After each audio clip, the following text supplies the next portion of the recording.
আসসালামু আলাইকুম। আমরা বললে আজকে লই আইছি লাউর সামরা ভাজি বুঝেনি।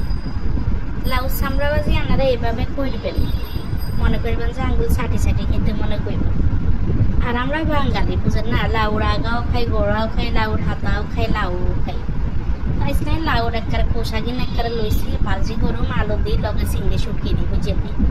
চিংড়ি শুটকি দেয় নেই এই খোসা ভাজির স্বাদ একবারে বাবুরে মুখের দুম মানে অন মন উঠছে আর অন জিবে হানি চলে এরা একবারে লাউ সামরা কিন্তু একখানা মোড়া মোড়া করে কাটি অনগা কুচি করে লইয়ে বুঝছেন। তো লাউর লগে আলু কাটি দিয়ে দিছি, আলু টালু কাটি লাউ সামরাই কিন্তু বালা করে হানে দিয়ে কসলাই কসলাই দিয়ে লইয়ে বাবুরা আবার বালা করে দম ছাড়া খাইতে পারি না। তো লাউ সামরাই কিন্তু বালা করে ধুই অনেক কতক্ষণ হানিতে ভিজে ধুই রান্নার দিকে চলে যাই। ও ভুলি গেছে ইয়ার আগে দিয়ে আপনার চিংড়ি শুটকি গুন্ডে বালা করে ধুই লইয়ে বাবুরি এখানের মধ্যে যে বালু থাকে বালা করে না দিলে হরে দাঁতর তলায় হরে ক্যাচ ক্যাচ ক্যাচ ক্যাচ করে দিয়ে থাকে।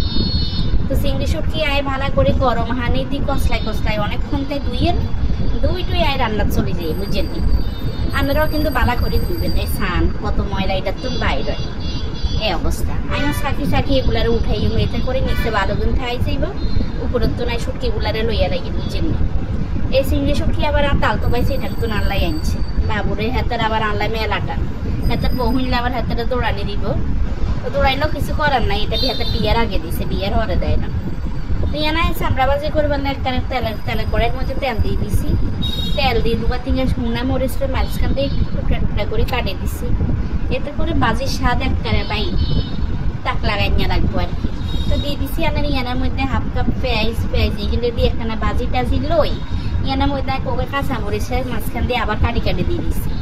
একখানা লবণ দিয়ে ইয়ানায়ন দিয়ে দিন কত রসুন বাটা ওরা থুকবো, রসুন বাটার আগে ইয়ানা হুড়ি গুণ দিয়ে দিছি।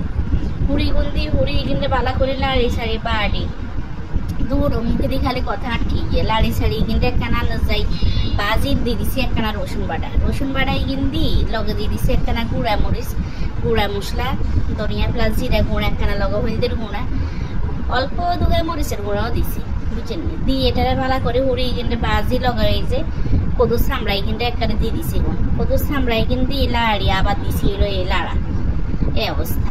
এই হুড়ি দিয়ে কিন্তু এই বাজি বাই খাইতে তো মনে কয় এত স্বাদ লাগে যে বলার বাইরে এই অবস্থা।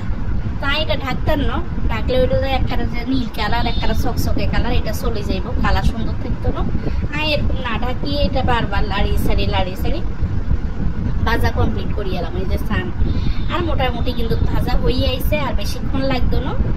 আবার ভাই এত সময় লাগাই না রাইতে গেলে, অল্প সময় কিন্তু করিয়ে লাইতে হারি আর আবার গুণ বেলা বুঝেন। এই যে আর ভাজিটাও তৈরি হয়ে গেছে আয়ন এটা বাড়ি লই আনা করে দেখাই সান কি মজার লাউ সামড়া ভাজি। এই যে সানায় বাড়িয়ে লাই এর কালার দেখি আনারা বুঝতেছেন যে একতলা ভাত এমনি লেগে বসে খেয়ে লাইতে হারবেন এই কদুর সামড়া দিয়ে। তো কদুর সামড়া ভাজি দিয়ে রান্না করতে নাই বিদায় লইয়ে যাইয়ে রাইসকাল্লা। আল্লাহ হাফেজ। ইনশাল্লাহ নতুন কোনো রেসিপি লই আবার আপনাদের কাছে হাজির হইম। বালা খান আপনারা ব্যাগে।